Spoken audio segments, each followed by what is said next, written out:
У меня была мечта.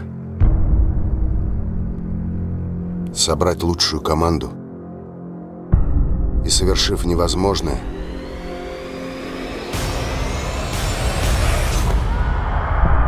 стать олимпийскими чемпионами. С этого дня в сборной новый тренер. Что это? Моя команда. Я приношу за игру по 30 очков. Кто еще так делает? Да вы русские! А вы никогда нас не понимали.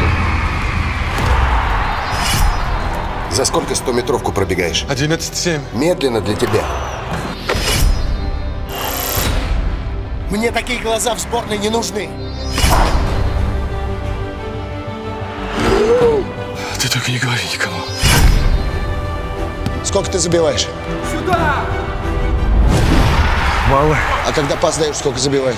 Почти всегда. Понял? Нет. Но это пройдет. Мы должны обыграть американцев. Ведь все знают, что это невозможно. Пока невозможно, потом возможно. Вот зачем он брал ответственность за нас? Победителей не судят, а вот проигравших.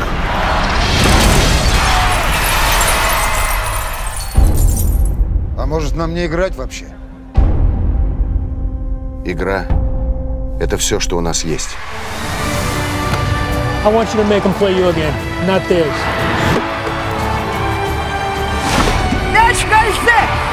Никто, кроме тренера,